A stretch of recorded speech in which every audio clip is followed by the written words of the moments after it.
Hey everyone, it's Julia, and today I'm coming at y'all with a sophomore advice video.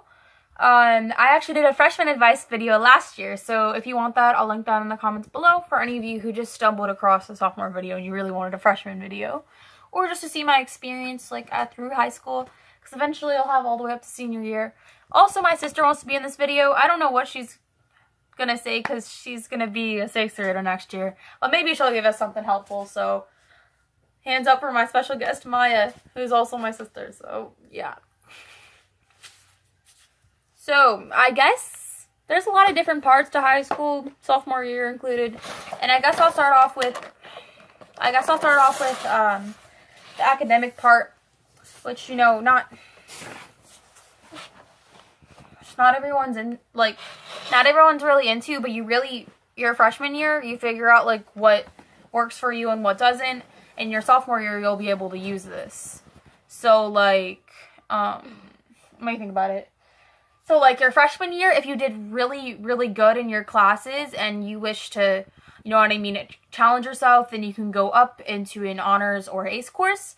And if you were really struggling with your classes, then you can go ahead and stay at the level you're at and just, you adjust accordingly. And also, sophomore year is when you really start to figure out, what you like. So, I had a creative writing class in freshman year, and then in sophomore year, I decided to take the second level of that class because I really enjoyed it, and I figured out that I really liked writing. But your guys' stuff might be different from say, an art class or a physical education class or whatever you guys are into. And sophomore year is also, It's also the last year of being an underclassman, which is good. So, the administration shouldn't bother you that much. You're not seen as a little tiny freshman anymore, which is pretty cool. And some advice for academics is, stay organized, obviously. Some of the same advice as last year is, put it first and stuff like that. But also, just don't stress out, though, because a 90% A is the same as 100% A. You know what I mean? And if you don't have to necessarily get A's, though, whatever you're happy with. You know what I mean? So, yeah, but my advice would be just to challenge yourself because, you know what I mean? If you want to take a class, take a class, take a chance. You only got 4 more years of this, and then you're paying for your own education if you're deciding to go that route. So, yeah, my next sector is, okay, my next sector is with friendships. Sophomore year was the first time I actually experienced friendship groups, giant groups, 6 or more, because you saw that in my freshman video, I really only had 1 or 2 friends at a time, which isn't necessarily a bad thing, but it's not the same as having a group. And a group's really awesome to have because everyone knows everyone and you can go out and do things, in a more fun way and stuff like that. But groups also fizzle out really easy, and sometimes there's just one person that comes into it and it messes it all up. My advice though is that groups are a good thing to explore, and they don't necessarily have to be on whether you guys like music or this certain thing. They can just be because, you're like-minded people or the same person, and then you all become friends. But what might happen in a group, too, is that, you may start off in that group for one person and end up being friends with other people from that group. You know what I mean? And then they end up having your loyalty, and when it comes down to it, they end up being there for you. And that's what happens sometimes. And as long as you're happy, it doesn't really matter. And I wouldn't put my whole thing into a group because a group's probably not going to last that long, It's still only, you maybe have those 2 or 3 people that are really there, take them with a grain of salt, or take the group with a grain of salt. So, yeah. Also, what was I going to say? Oh, yeah, beginning of sophomore year, there was 2 big things, actually. First big thing, there was a family emergency for a week, and that's not something I've dealt with in high school before, and it's very, very difficult to, get your grades back up and stuff. So I had to leave for a week. Actually, there was the first 2 days of school and then a weekend, and then there was a full week. I had to leave for that full week because my grandpa passed. So it was really hard. You know, a lot of that time I would have gotten to know a lot of friends, or like, you know, where the classes are introducing people and doing all those introduction activities, and it's pretty chill. I wasn't there, so, you know, everybody thought I was a new kid. When I wasn't a new kid, I was just there for one day because we have block scheduling too. So the first 2 days were really just day one, part one, and part two, if that makes any sense. But, yeah, so I came back and I had so much work. My whole grade book was filled with F's, and it wasn't like I ended up getting my absences excused, but I still couldn't exempt for exams. That's another thing I'll talk about too. I forgot to talk about that on my academic section. But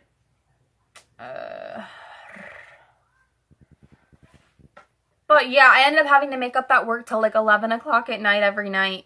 And it was really stressful. And, you know, another thing I learned this year is really, you know, to get that makeup work, you have to communicate with your teachers on some level. You know what I mean? No matter if you have a 504 or what, you're still going to have to communicate with them. So, you know, just do your best to get to know your teachers.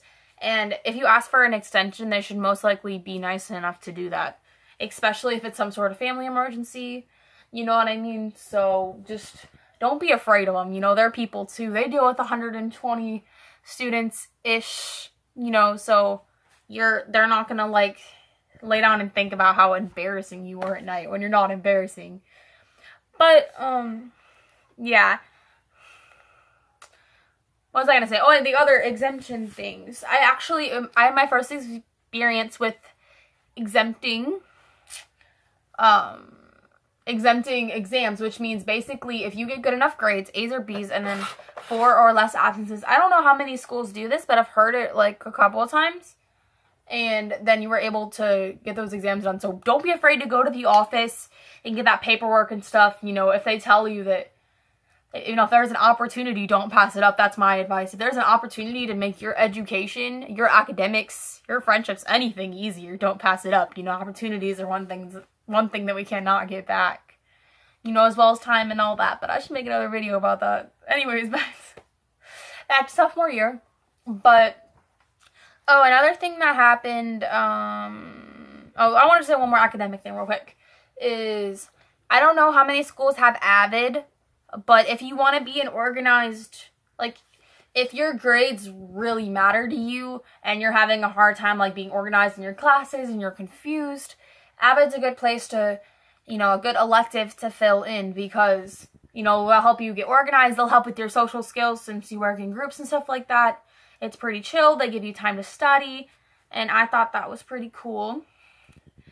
Oh, and then I haven't talked about relationships yet, but that's still a thing. Trust me, you know, I still have that boyfriend that I had from freshman year.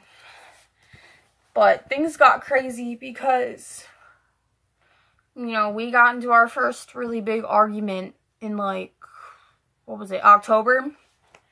Yeah, October, and it was really difficult, and this was my first relationship. I didn't know how to relationship, so I ended up breaking up with him for, like, this is so cringy. Everybody's supposed to have their cringy moments in middle school, but I did online, so it came now, but, so, yeah, I ended up, you know, breaking up with him, and then, you know, in that month that we were broken up, you know, I tried to, like, you know, I want to live free, so, you know, I ended up talking to a couple other people while we were broken up, nothing too serious, but, you know, but we ended up coming back together, because I realized that I really wanted to be with him, and, you know, my advice for this part is, like, what's meant to be will be, because, like, I was so afraid of, like, wasting time, and, you know, wasting experience, and just, like, you know, wanting to be out, like, maybe I should experience more than just one relationship in high school.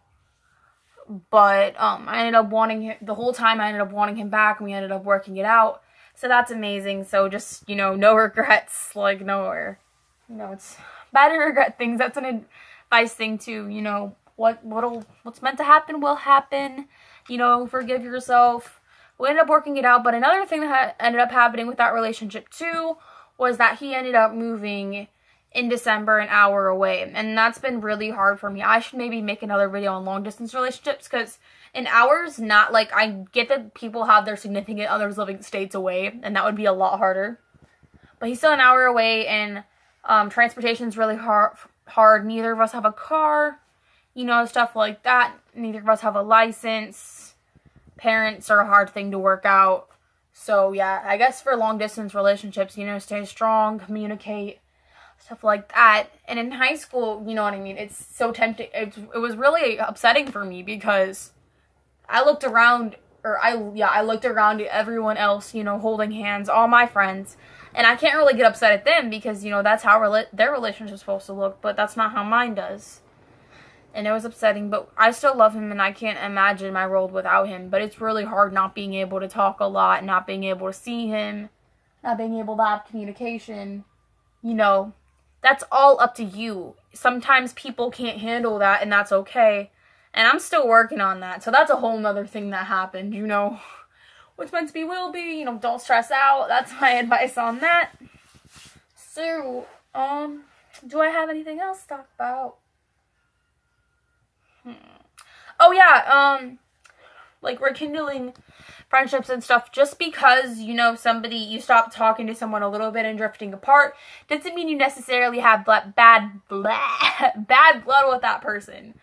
So, you know what I mean? It's okay to rekindle. Forgiveness is key. Communication is key. That's honestly the biggest thing that I've learned all through my sophomore year to wrap it up, you know. That communication is key, because if you don't communicate, then nothing's going to be come across, and there's no room for growth and for change. And that's what makes us better and all that life stuff. So yeah, I've rekindled quite a few friendships, and there's been quite a few people that have been toxic and that I've cut out. And it's okay to cut out toxic people, and it's okay to rekindle. And, you know, friendships are not always black and white. And that's another thing I've learned this year, because, I thought that either you're completely friends or you're not friends, or it's bad or it's completely on. And, you know, going through high school and learning about friendships, it's not always that way. Sometimes you'll just be great with someone, and that's alright, you know what I mean? So, that's all the advice I have for y'all today. I hope you guys enjoyed, and leave any, video suggestions down below. I can do other school-related, I can do other, life-related, beauty-related, all stuff like that, singing-related.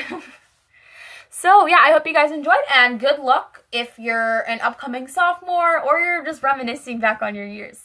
So, I'll see you guys next time. Hope you guys Bye. like this video.